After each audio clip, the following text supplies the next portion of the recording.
हमारे साथ आलोक वत्स हैं, बीजेपी समर्थक, साथ ही बृजमोहन श्रीवास्तव एनसीपी प्रवक्ता हमारे साथ जुड़ गए। आप दोनों का बहुत बहुत स्वागत है एनडीटीवी इंडिया पर। सबसे पहले बृजमोहन जी, आपके पास आना चाहूंगा। आपकी टिप्पणी, जो बात राज्यपाल ने कही है, हालांकि आज नितिन गडकरी का बयान हम सुन रहे थे, वो कह रहे थे कि तुलना की बात तो दूर की बात है, शिवाजी महाराज तो भगवान है।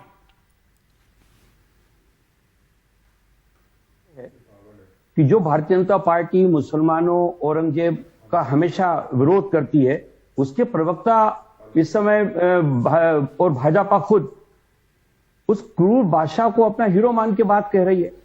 आप देखिए कि जिस प्रकार से उनके प्रवक्ताओं ने औरंगजेब का महिमा मंडन करते हुए कहा कि महानायक जो हैं महाराष्ट्र के, जिनको हर व्यक्ति आदर्श मानता है, जो जिसका हर व्यक्ति सम्मान करता है, उसके लिए उन्होंने कहा कि वो तो माफी मांगते थे। इसी प्रकार से आदरणीय कोश्यारी जी, जैसा कि अभी आपने बताया, लगातार महाराष्ट्र के नागरिकों को, महाराष्ट्र की जन भावनाओं को और महाराष्ट्र के जो आदर्श पुरुष और महिलाएं हैं, उनके प्रति जिस प्रकार से जिन हल्के शब्दों का उपयोग कर रहे हैं, वो समझ में नहीं आता कि ऐसा इनको इसकी क्या जरूरत आन पड़ी है। राष्ट्रवादी कांग्रेस पार्टी लगातार उनको इस बात के लिए सचेत भी कर रही है और आज हम आपके माध्यम से भी ये मांग करते हैं कि कोश्यारी जी को तत्काल अपने पद से इस्तीफा देना चाहिए, क्योंकि उन्होंने जो संवैधानिक एक ऑफिस है राज्यपाल का, उसकी गरिमा को उन्होंने पूरी तौर से खंडित किया है और उनको एक क्षण भी महाराष्ट्र के गवर्नर के पद पर काम करने का इस समय नैतिक अधिकार नहीं है। हमें भारतीय जनता पार्टी को इस मामले में गंभीर चिंतन करना चाहिए कि आखिर वो ऐसा तो नहीं कि महाराष्ट्र जो महाविकास आघाड़ी की शक्ति है उससे बौखला गए हैं और उससे परेशान होकर वो इस प्रकार की बातें कह रहे हैं जिससे कि किसी प्रकार से उनको कोई जगह मिल जाए। जी आलोक जी, आपने सुना जो बातें बृजमोहन श्रीवास्तव जी ने कही और जो बयान दिया है राज्यपाल कोश्यारी ने, वो भी हमने आपको सुनवाया। क्या जरूरत पड़ गई उनको इस तरह से बार बार विवाद खड़े करने की अपने बयानों के जरिए? महाराष्ट्र के बारे में क्या उनकी समझ में थोड़ी कमी है? क्या महाराष्ट्र के जो शिखर पुरुष हैं, जो आदर्श पुरुष हैं, आदर्श व्यक्तित्व हैं, क्या उनको लेकर के उनकी समझ में थोड़ी कमी है? इसी कारण बार बार वो इस तरह का बयान देते हैं और क्या इससे बीजेपी को नुकसान नहीं होता है? देखिए शर्मा जी, जो भारतीय जनता पार्टी है वो सदैव शिवाजी को अपना आदर्श मानती रही है और शिवाजी के सम्मान में या उनके द्वारा किए गए कार्यों को हम कभी भी आदरपूर्वक ही देखते हैं और युग के लिए एक प्रेरणा के तौर पर देखते हैं। आपको याद होगा कि अटल बिहारी वाजपेयी जी जब प्रधानमंत्री थे तो उनके नेतृत्व में कितनी बार शिवाजी को माल्यार्पण किया गया और शिवाजी पार्क में ही उन्होंने कितनी बार भाषण भी दिया और वहां पर सर्वप्रथम उन्होंने शिवाजी को माल्यार्पण किया था। तो भारतीय जनता पार्टी के जो दो चार युग पुरुष हैं हमारे नजर में, उसमें एक शिवाजी महाराज भी हैं। लेकिन हाँ, इधर एक ट्रेंड चल गया है कि जो गवर्नर हैं वो लोग थोड़ी सी कुछ ऐसी बेतुकी बातें कभी कभी कर देते हैं जिससे अकारण विवाद पैदा हो जाता है। हालांकि उनकी मंशा ऐसी नहीं रहती है। कोश्यारी जी एक मजे हुए राजनीतिक रहे हैं, एक देशभक्ति में उनके कहीं कोई उंगली नहीं उठा सकता है, उनकी योग्यता पर कोई उंगली नहीं उठा सकता है। लेकिन उन्होंने जिस संदर्भ में कहा, उन्होंने शिवाजी का कोई अपमान नहीं किया। उन्होंने कहा गोइंग फॉरवर्ड, आगे की तरफ भी कुछ लोग हैं जो मील के पत्थर गाड़ रहे हैं, उनको भी आप अपना आदर्श मानिए।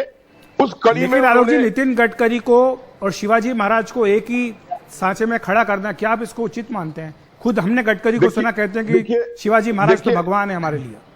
देखिए, गडकरी जी को या किसी अन्य व्यक्ति को की तुलना बापू से या शिवाजी से या सुभाष चंद्र बोस से या अब मौलाना अब्दुल कलाम आजाद से, ये सब करना तो सूर्य को दीपक दिखाने के और सही माने में गडकरी जी ने कहा कि शिवाजी हैं, हम जो हैं। लेकिन हाँ, इसमें कोई शक नहीं है कि गडकरी जी के भी कारनामे ऐसे हुए हैं और ऐसे हो रहे हैं जिससे उनको भी एक आदर्श पुरुष के रूप में देखने में कोई कोताही नहीं है।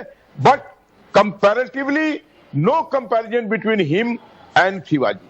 ठीक है बृजमोहन जी, जाते जाते आपसे समझना चाहेंगे कि आज हमने देखा कई जगह पर विरोध प्रदर्शन भी किया गया, लेकिन क्या राज्यपाल के खिलाफ आप लोग ज्यादा इसलिए भी मोर्चा खोल रहे हैं कि पुरानी आपकी जो कड़वी यादें हैं उनके खिलाफ, जिस तरह से उन्होंने मौका दिया, देवेंद्र फडणवीस को सुबह सुबह शपथ दिलवाई, अजित पवार को उप मुख्यमंत्री पद की शपथ दिलवाई, जब उद्धव सरकार बनी तो कई सारे फैसले सरकार के रोक के रखे, तो शायद आप वो बदला भी निकालने का आपको एक मौका मिला है। नहीं मैं इस पूरी बात से अखिलेश जी असहमत हूं। आदरणीय कोश्यारी जी के खिलाफ हमारा कोई व्यक्तिगत किसी प्रकार की नाराजगी नहीं है। ये उनके बयानबाजी के कारण सारी विवादास्पद स्थिति उत्पन्न हुई है। आप देखिए कि अभी आदरणीय भारतीय जनता पार्टी के प्रवक्ता जो इस प्रकार से बता रहे थे कि कोई ऐसी मंशा नहीं है, तो मेरे को तो ऐसा लगता है कि आने वाले दिनों में ये जो युग पुरुष है हमारे भगवान राम और हमारे भगवान श्री कृष्ण, ये उनको भी भूल जाएंगे। ये तो आदर्श की आज बात करने लगेंगे। दूसरी बात आप देखिए कि अभी इतनी सारी बातें इन्होंने की, लेकिन अभी तक इन्होंने आदरणीय सुधांशु त्रिवेदी जी ने जिन शब्दों का उपयोग एक चैनल की डिबेट में किया है छत्रपति शिवाजी के खिलाफ, उस पे इन्होंने एक शब्द नहीं बोला। उसके लिए आज तक भारतीय जनता पार्टी ने माफी नहीं मांगी।